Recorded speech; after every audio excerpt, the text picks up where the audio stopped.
Assalamualaikum warahmatullahi wabarakatuh.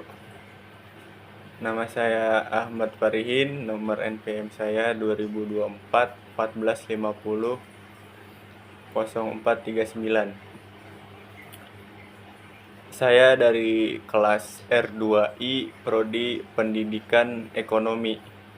Di sini saya ingin sedikit menjelaskan tentang aksiologi sebagai landasan pengembangan ilmu. Sebagai tugas untuk memenuhi tugas pertemuan 9 mata kuliah filsafat ilmu. Aksiologi adalah cabang filsafat yang membahas tentang nilai, baik itu nilai moral, keindahan, maupun nilai-nilai yang berguna di dalam kehidupan sehari-hari. Dalam dunia ilmu pengetahuan, aksiologi ini penting karena membantu menentukan arah dan tujuan ilmu. Jadi ilmu itu bukan cuma tentang apa yang dipelajari dan bagaimana cara mempelajarinya, tapi juga tentang untuk apa sih ilmu itu dikembangkan dan apa dampaknya buat manusia dan kehidupan. Kalau kita jadikan aksiologi sebagai dasar, maka ilmu pengetahuan gak cuma fokus ke kemajuan teknologi atau teori aja.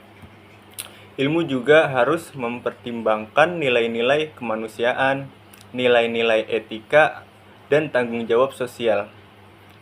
Tujuannya supaya ilmu bisa memberikan manfaat sebesar-besarnya bagi manusia dan tidak disalahgunakan oleh manusia. Di dalam prakteknya, aksiologi mendorong para ilmuwan dan penemu teknologi buat selalu mikirin dampak sosial, dampak lingkungan, dan moral dari setiap penemuan atau inovasi mereka.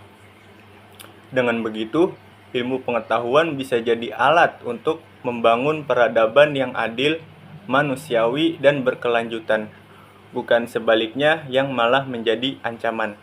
Selanjutnya ada tanggung jawab ilmuwan di dalam mengembangkan ilmu. Tanggung jawab ini terbagi menjadi dua. Yang pertama, tanggung jawab profesional dan tanggung jawab sosial. Tanggung jawab profesional itu menyangkut bagaimana ilmuwan bekerja secara jujur, teliti, dan sesuai aturan di dalam melakukan penelitian. Beberapa poin pentingnya itu, ilmuwan harus jujur, terbuka, objektif, dan teliti di dalam meneliti dan menyampaikan hasilnya. Juga harus jujur dari awal sampai akhir, dari ngumpulin data, ngolah, sampai mempublikasikannya.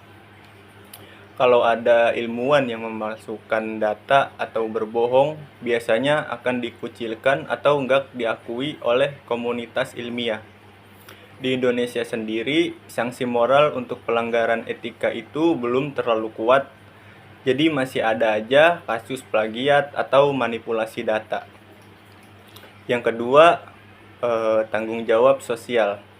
Ini berkaitan dengan dampak ilmu terhadap masyarakat dan lingkungan. Ilmuwan harus menghormati objek penelitian, apalagi kalau yang diteliti itu manusia, hewan, atau alam. Ilmu sebaiknya dikembangkan untuk kepentingan orang banyak, bukan cuma buat keuntungan pribadi atau bisnis. Ilmuwan juga harus jadi contoh dalam penggunaan ilmu yang etis. Mereka harus menjaga agar ilmu digunakan dengan cara yang baik dan enggak disalahgunakan. Misalnya buat bikin senjata biologis atau alat pengawasan yang melanggar privasi. Jadi ilmuwan itu bukan cuma harus pintar dan produktif, tapi juga harus punya tanggung jawab moral dan sosial terhadap apa yang mereka kerjakan. Selanjutnya ada ilmu, pseudo ilmu, dan etika keilmuan. Ada 3 konsep penting yang Ada 3 konsep penting yang perlu dipahami saat membahas pengetahuan dan penelitian. Yang pertama, ilmu.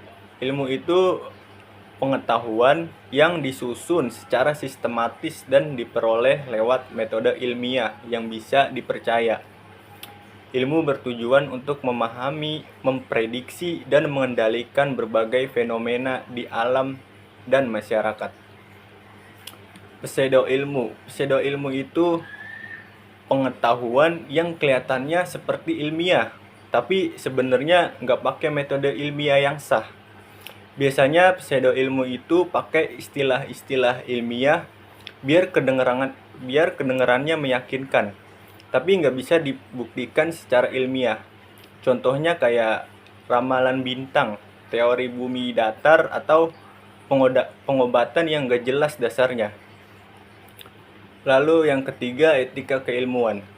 Etika keilmuan itu aturan moral yang harus diikuti oleh ilmuwan di dalam mengerjakan. Ini termasuk kejujuran dan integritas di dalam penelitian, menggunakan metode yang sah dan bisa dipercaya, menghargai kontribusi orang lain, menghindari konflik berkepentingan, serta bertanggung jawab terhadap dampak sosial dan lingkungan dari penelitiannya.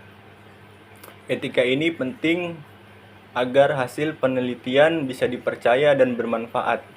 Etika juga membantu kita membedakan mana sih ilmu-ilmu yang benar-benar ilmiah dan mana yang cuma kelihatannya aja.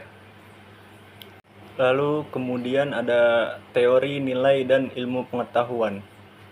Teori nilai dan ilmu pengetahuan itu dua hal yang saling berhubungan di dalam dunia filsafat dan cara kita memahami ilmu.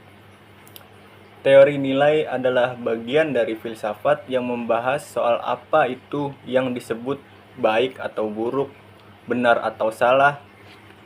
Teori ini mencakup hal-hal seperti etika, estetika, dan aksiologi. Ilmu pengetahuan itu sendiri adalah kumpulan pengetahuan yang disusun secara sistematis dan diperoleh lewat metode ilmiah yang bisa diuji dan dipercaya. Tujuan utama ilmu adalah untuk menjelaskan, memprediksi, dan mengendalikan berbagai hal yang terjadi di alam dan di masyarakat. Nah, hubungan antara teori dan ilmu pengetahuan itu cukup rumit. Di satu sisi, ilmu bisa membantu kita memahami fenomena alam atau sosial. Tapi di sisi lain, ilmu juga bisa dipakai untuk menilai atau membandingkan nilai-nilai yang ada di dalam masyarakat. Nilai-nilai dalam ilmu pengetahuan itu penting. Contohnya nilai kebenaran.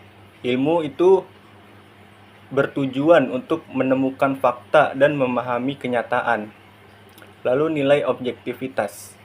Ilmu berusaha untuk netral dan gak memihak. Kemudian nilai kehati-hatian. Di dalam penelitian, ilmu harus ilmuwan harus berhati-hati agar hasilnya bisa dipertanggungjawabkan dan tidak menimbulkan dampak yang buruk. Jadi intinya teori nilai dan ilmu saling terhubung. Nilai-nilai membantu mengarahkan gimana ilmu bisa dijalankan, dan ilmu bisa membantu kita memahami berbagai macam nilai yang ada di dalam masyarakat. Mungkin itu saja yang bisa saya sampaikan, kurang lebihnya mohon maaf. Assalamualaikum warahmatullahi wabarakatuh.